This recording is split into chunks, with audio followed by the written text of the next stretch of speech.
പുതിയ സർക്കാർ അധികാരമേറ്റു. പുതിയ പുതിയ പ്രഖ്യാപനങ്ങൾ വന്നു തുടങ്ങി. ഇനിയിപ്പോൾ അതിൻ്റെ ആശ വർദ്ധിപ്പിച്ച് ആവേശത്തിലാണ് നാട്ടുകാർ ഒന്നടങ്കം. മന്ത്രിസഭാ യോഗത്തിൻ്റെ ആദ്യ തീരുമാനമായി കഴിഞ്ഞ ദിവസം പുറത്തു വന്ന രണ്ട് പ്രധാന പ്രഖ്യാപനങ്ങൾ. ഒന്ന്, ആശാ വർക്കർമാരുടെ ഓണറേറിയം 3000 രൂപ വർദ്ധിപ്പിക്കുമെന്നാണ്. 3000 രൂപയല്ല, 21,000 രൂപയായി ഉയർത്തുമെന്നാണ് വി.ഡി. സതീശനും രാഹുൽ ഗാന്ധിയും കെ.സി. വേണുഗോപാലും ചെന്നിത്തലയും ഒക്കെ വാദോരാതെ പറഞ്ഞുകൊണ്ട് നടന്നത് എന്ന പരമാർത്ഥം ജനങ്ങൾ മറന്നു പോകരുത്. പക്ഷേ SUCIയുടെ മിനിസഖാവൊക്കെ വലിയ ആഹ്ലാദത്തോടു കൂടിയാണ് ഇതിനെ വരവേറ്റത്. കാരണം വി.ഡി. സതീശൻ പറഞ്ഞ വാക്ക് പാലിച്ചു എന്നൊക്കെയാണ് അവരുടെ ആഹ്ലാദ പ്രകടനങ്ങൾ. പക്ഷെ അവർ സമരം ചെയ്തിരുന്ന കാലഘട്ടം നമ്മൾ മറന്നു പോകരുത്. അവർക്ക് 1000 രൂപയിൽ നിന്ന് 9,000 രൂപ വരെ ഓണറേറിയം വർദ്ധിപ്പിച്ചു കൊടുത്തത് ആരാണ് എന്നും നമ്മൾ മറന്നു പോകരുത്. ഇവരുടെ ഓണറേറിയം അല്ലെങ്കിൽ ഇവരുടെ ആനുകൂല്യങ്ങൾ വർദ്ധിപ്പിക്കാനുള്ള പൂർണ്ണ ഉത്തരവാദിത്വം കേന്ദ്ര സർക്കാരിനാണ് എന്ന പരമാർത്ഥവും നമ്മൾ മറന്നു പോകരുത്. അതുകൊണ്ടാണ് വി.ഡി. സതീശൻ ഒരു മുഴം മുമ്പേ എറിഞ്ഞത്. സാമ്പത്തിക കാര്യങ്ങൾ കൂടി പഠിച്ച ശേഷം അടുത്ത ഘട്ടം ഘട്ടമായുള്ള വികസനം അല്ലെങ്കിൽ ഇവർക്ക് ഓണറേറിയം വർദ്ധിപ്പിക്കുന്നത് പരിഗണിക്കുമെന്ന് പറയാനുണ്ടായ കാരണവും അതുതന്നെയാണ്. കാരണം ഇപ്പോൾ ഖജനാവിലെ നീക്കിയിരിപ്പ് ഏകദേശം 6000 കോടിയോളം രൂപയുണ്ട്. ആ തുകയിൽ എന്തൊക്കെ ചെയ്യാൻ പറ്റും അതൊക്കെ ആദ്യം അങ്ങ് പ്രഖ്യാപിക്കും. അതിന് മറ്റൊരു പ്രധാനപ്പെട്ട ഉദാഹരണം കൂടി ഞാൻ ചൂണ്ടിക്കാണിക്കാം. KSRTC ബസ്സുകളിലെ സൗജന്യ യാത്ര വലിയൊരു പ്രഖ്യാപനമായിരുന്നു. തമിഴ്നാട്ടിലും തെലങ്കാനയിലും കർണാടകയിലുമൊക്കെ അത് നടക്കുന്നുണ്ട്. സബ്സിഡി നൽകിയാണ് സർക്കാർ ഈ പൊതുമേഖലാ സ്ഥാപനം ഇങ്ങനെ ഓടിക്കുന്നത്. കഴിഞ്ഞ ദിവസം ഒരു ടെലിവിഷൻ ചർച്ചയിൽ ഒരു വിദഗ്ധൻ പറയുന്നത് കേട്ടു. പൊതുമേഖലാ സ്ഥാപനങ്ങൾ ഒന്നും തന്നെ ലാഭം പ്രതീക്ഷിച്ച് ചെയ്യുന്നതല്ല. അതുകൊണ്ട് KSRTCയിൽ സൗജന്യ യാത്ര എല്ലാ വിഭാഗം സ്ത്രീകൾക്കും കൊടുക്കുന്നതിൽ തെറ്റില്ല എന്നൊക്കെ അദ്ദേഹം പറഞ്ഞു. പൊതുമേഖലാ സ്ഥാപനങ്ങൾ ലാഭകരമല്ലാതാകുമ്പോൾ UDF സ്വാഭാവികമായും ചെയ്യുന്നത് എന്താണ്? AV താമരാക്ഷൻ കഴിഞ്ഞ ദിവസം തിരുവനന്തപുരത്ത് ഒരു പത്രസമ്മേളനത്തിൽ പറഞ്ഞതാണ്. കഴിഞ്ഞ UDF സർക്കാരിൻ്റെ കാലത്ത് 14 പൊതുമേഖലാ സ്ഥാപനങ്ങൾ ലാഭകരമല്ലെന്ന് കണ്ട് അടച്ചുപൂട്ടാൻ വേണ്ടി വ്യവസായ വകുപ്പിൽ നിന്ന് ഉത്തരവ് ഇറങ്ങി. അത് മാധ്യമങ്ങളിൽ വായിച്ച ശേഷം AK ആന്റണിയെ കണ്ട്, മുഖ്യമന്ത്രിയായിരുന്ന AK ആന്റണിയെ കണ്ട് അത് പറയുകയും അത് പിന്നെ പിൻവലിക്കുകയും ചെയ്ത ഒരു അവസ്ഥയെക്കുറിച്ചാണ് AV താമരാക്ഷൻ പറഞ്ഞത്. പൊതുമേഖലാ സ്ഥാപനങ്ങൾ ലാഭകരമായാൽ മാത്രമേ നമ്മുടെ ഖജനാവ് കാലിയാകാതെ ഇരിക്കുകയുള്ളൂ എന്ന പ്രാഥമികമായ സത്യമൊന്നും അല്ലെങ്കിൽ ആ പ്രാഥമികമായ കാര്യങ്ങളൊന്നും മനസ്സിലാക്കാതെയാണ് ചില വിദഗ്ധന്മാർ വന്നിരുന്ന് കാറി കൂകുന്നതൊക്കെ. KSRTC കഴിഞ്ഞ കുറെ കാലം നഷ്ടത്തിലായിരുന്നു. അവിടെ ജീവനക്കാർക്ക് ശമ്പളം കൃത്യമായി ലഭിക്കാതെ വന്നു. പല ഘട്ടങ്ങളിലായി ശമ്പളം കൊടുക്കുന്ന സംവിധാനം വന്നു. ചിലപ്പോൾ മാസങ്ങളോളം ശമ്പളം കിട്ടാത്ത ദുരവസ്ഥ വന്നു. അവർക്ക് ജീവിത സന്ധാരണത്തിന് പലവ്യഞ്ജന കടകളിൽ പോയി 10 രൂപയ്ക്ക് ഉപ്പ് വാങ്ങാൻ പോലും പറ്റാത്ത, കടം ചോദിക്കാൻ പറ്റാത്ത അവസ്ഥയിലേക്ക് KSRTC ജീവനക്കാരിൽ ഭൂരിഭാഗം പേരും വീണുപോയ ഒരു വല്ലാത്ത കാലഘട്ടത്തിൽ നിന്നാണ് KB ഗണേഷ് കുമാറും ആന്റണി രാജുവും ഒക്കെ ചേർന്ന് ആ വകുപ്പിനെ ലാഭകരമാക്കി വന്നത്. പ്രതിദിനം 8 മുതൽ 10 കോടി രൂപ വരെ ലഭ്യമാകുന്ന തരത്തിലേക്ക് KSRTC മാറിയിട്ടുണ്ട്. ഓടാത്ത വണ്ടികളെയും ഓടിച്ച് അവർ ലാഭത്തിലേക്ക് ആക്കിയിട്ടുണ്ട്.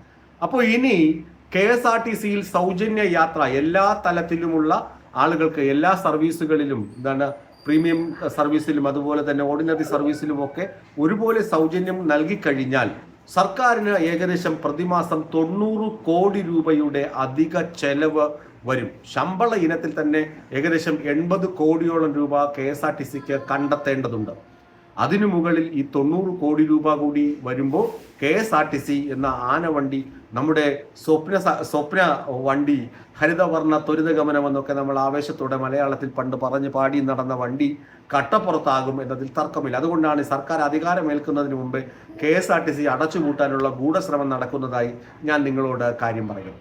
KSRTC പൊതുമേഖലാ സ്ഥാപനമാണ്. സ്ത്രീകൾക്ക് സൗജന്യ യാത്ര നൽകണം. അതിന് പരിധി നിശ്ചയിക്കാനാണ് ഇനിയുള്ള ദിവസങ്ങളിൽ. ജൂൺ 15 തീയതിയോടുകൂടി ഇത് നടപ്പിലാക്കുമെന്നാണ് സർക്കാരിൻ്റെ ആദ്യ ക്യാബിനറ്റിലെടുത്ത തീരുമാനം. മെയ് 15 മുതൽ നടപ്പിലാക്കുമെന്ന് ആദ്യം സതീശൻ പ്രചരണകാലത്ത് പറഞ്ഞു എന്ന് പറഞ്ഞിട്ടാണ് മഹിളാ മോർച്ച പ്രവർത്തകർ തലയ്ക്ക് വെളിവില്ലാതെ മെയ് 15 തീയതി തന്നെ സർക്കാർ സത്യപ്രതിജ്ഞ ചെയ്യുന്നതിന് മുമ്പ് തന്നെ KSRTC ബസ്സിൽ കയറി സൗജന്യ യാത്ര നടത്തുകയും പാവം KSRTCയുടെ വനിതാ കണ്ടക്ടർ അവരുടെ പോക്കറ്റിൽ നിന്ന് എടുത്ത് പൈസ കൊടുക്കേണ്ട ദുരവസ്ഥയൊക്കെ ഉണ്ടായത്. ഇപ്പോൾ ജൂൺ 15-ന് സമരപ്രവാഹമായിരിക്കും. സമരത്തിന്റെ BJP-യുടെ സമരമുണ്ടാകും, ഇടതുമുന്നണിയുടെ സമരത്തിന്റെ സാധ്യതയുണ്ട്. അങ്ങനെയുള്ള സമരങ്ങൾ വനിതാ സംഘടനകളൊക്കെ സമരം ചെയ്തേക്കാം. കാരണം അവരെ പറഞ്ഞു പറ്റിച്ചു എന്ന് പറഞ്ഞ് ആർക്ക് വേണമെങ്കിലും സമരം ചെയ്യാനുള്ള അവകാശമുണ്ട് ഈ നാട്ടിൽ. പക്ഷെ വാസ്തവം ഇതാണ്, KSRTC എന്ന പൊതുമേഖലാ സ്ഥാപനം, കോർപ്പറേഷൻ KSRTC, അത് ലാഭകരമായി നടപ്പിലാക്കിയാൽ മാത്രമേ ഇത് കൃത്യമായി നടത്തിക്കൊണ്ടുപോകാൻ കഴിയുകയുള്ളൂ. അങ്ങനെ ഒരു സാഹചര്യത്തിൽ സ്ത്രീകൾക്ക് സൗജന്യ യാത്ര അനുവദിക്കുമ്പോൾ അതിന് ഒന്നുകിൽ ദൂരപരിധി കേരളത്തിൽ നിശ്ചയിക്കേണ്ടി വരും, അല്ലെങ്കിൽ അതിന് ചില ബസ്സുകൾ മാത്രം, ഓർഡിനറി ബസ്സുകൾ മാത്രം, അല്ലെങ്കിൽ സിറ്റി ട്രാൻസ്പോർട്ടിനുള്ളിൽ മാത്രം, അങ്ങനെയൊക്കെ ചില നിബന്ധനകൾ വയ്ക്കേണ്ടി വരും എന്നത് യാഥാർത്ഥ്യമാണ്. ആ യാഥാർത്ഥ്യം മറികടന്ന് സ്ത്രീകൾക്കൊക്കെ സൗജന്യ യാത്ര അത് ഇന്ദിരാ ഗ്യാരണ്ടിയാണ് എന്നൊക്കെ പറഞ്ഞു കഴിഞ്ഞാൽ അത് നടപ്പിലാക്കാത്ത സ്വപ്നമാണ്. KSRTC അടച്ചുപൂട്ടാനുള്ള ശ്രമമാണ്. പാവം KSRTC ജീവനക്കാരുടെ വയറ്റത്തടിക്കുന്ന സംഭവമാണ്. ഇനി മറ്റൊരു സംഭവം, ഇവർ ധവളപത്രം ഇറക്കുമെന്ന.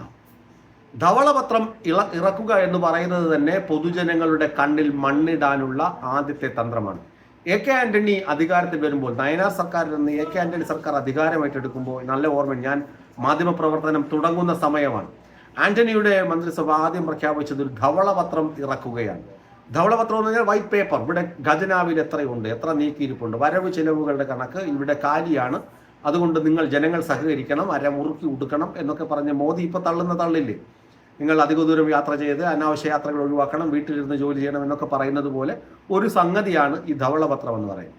ഇപ്പോൾ KN ബാലഗോപാൽ കഴിഞ്ഞ ദിവസം പറഞ്ഞിരുന്നു, കഴിഞ്ഞ ധനകാര്യമന്ത്രി പറഞ്ഞിരുന്നു, ഇത്ര രൂപയുടെ നീക്കിയിരിപ്പുണ്ട്, ഇത്ര പ്രോജക്റ്റുകൾ വിജയകരമായി പൂർത്തിയാക്കി, ബാക്കി ഇത്രയും നീക്കിയിരിപ്പുണ്ട്, അല്ലാതെ പൂച്ച പെറ്റുകിടക്കുന്ന ഖജനാവല്ല അടുത്ത സർക്കാരിന് കൈമാറിയതെന്ന് മുൻ ധനകാര്യമന്ത്രി പറയുമ്പോൾ അതിനകത്ത് വാസ്തവമുണ്ടെന്ന് നമ്മൾ വിശ്വസിക്കണം. കാരണം അദ്ദേഹം കള്ളം പറഞ്ഞതുകൊണ്ട് അദ്ദേഹത്തിന് പ്രത്യേകിച്ച് യാതൊരു നേട്ടവുമില്ല. അങ്ങനെ നേട്ടം ഉണ്ടാകണമെങ്കിൽ നേരത്തെ ഇലക്ഷന് മുമ്പേ എന്തെങ്കിലുമൊക്കെ പറഞ്ഞ് ഗിമ്മിക്സ് കാണിച്ച് ഇടതുമുന്നണിക്ക് തുടർഭരണം ലഭിക്കാനുള്ള സാധ്യതകൾ വർദ്ധിപ്പിക്കാമായിരുന്നു. പക്ഷേ ഇപ്പോഴങ്ങനെയല്ല. പൂച്ച പെറ്റുകിടക്കുന്ന ഖജനാവല്ല കേരളത്തിലുള്ളത്. ആ ഖജനാവിൽ നിന്ന് ഇന്ന് ചെയ്യാൻ പറ്റുന്നതാണ് ഇപ്പോൾ സതീശൻ ചെയ്തത്. 1000 രൂപ പ്രീ പ്രൈമറി ടീച്ചേഴ്സ്, അങ്ങനെ അംഗൻവാടി ജീവനക്കാർ, അവർക്കൊക്കെ 1000 രൂപ വെച്ച് കൂട്ടിക്കൊടുത്തതൊക്കെ എന്താണ്, ഈ ഖജനാവിലുള്ള പണം വെച്ച് ചെയ്യാൻ കഴിയുന്ന സംഭവങ്ങളാണ്. ഇനി സാമ്പത്തിക ഭദ്രതയെക്കുറിച്ച് ഒരു ധവളപത്രമൊക്കെ ഇറക്കി ഇപ്പോഴൊന്നും ഇതൊന്നും ചെയ്യാൻ കഴിയില്ല എന്ന അവസ്ഥയിലേക്ക് കൈ കഴുകി പീലാത്തോസിനെ പോലെ ഞാനൊന്നും പറഞ്ഞില്ലേ എന്ന് പറയുന്ന ഒരു സ്ഥിതിയിലേക്ക് ഈ VD സതീശൻ സർക്കാർ മാറുമെന്നതാണ് ഇതിൻ്റെ യാഥാർത്ഥ്യം. കഴിഞ്ഞ ഒരു 1/4 നൂറ്റാണ്ട് കാലത്തെ മാധ്യമപ്രവർത്തനം വെച്ചിട്ട് എനിക്ക് തോന്നുന്നത് അങ്ങനെയാണ്. ഏതായാലും KSRTCയെ കട്ടപ്പുറത്താക്കുന്നത് തെറ്റാണ് മിസ്റ്റർ VD സതീശൻ. അതുപോലെ ആശാ വർക്കർമാരുടെ ഓണറേറിയത്തിന്റെ കാര്യം കൃത്യമായി അവരെ പറഞ്ഞ് ബോധിപ്പിക്കണം. അല്ലെങ്കിൽ വീണ്ടും അവരെ നിങ്ങൾ കരുവാക്കുന്നു, അല്ലെങ്കിൽ അവരെ മറയാക്കുന്നു എന്ന വിമർശനം നിങ്ങൾക്ക് നേരിടേണ്ടി വരും. ഇത് കേന്ദ്ര സർക്കാരിന്റെ പ്രോജക്റ്റാണ്. കേന്ദ്ര സർക്കാരാണ് ഇതിൽ നിങ്ങളെ സഹായിക്കാൻ ഉത്തരവാദികൾ. അവരുടെ മേൽ സമ്മർദ്ദം ചെലുത്താൻ നമുക്ക് ഒരുമിച്ച് നിൽക്കാമെന്ന ഒരു വാക്ക് സത്യസന്ധമായി VD സതീശൻ പറഞ്ഞു കേൾക്കാനും ആഗ്രഹമുണ്ട്.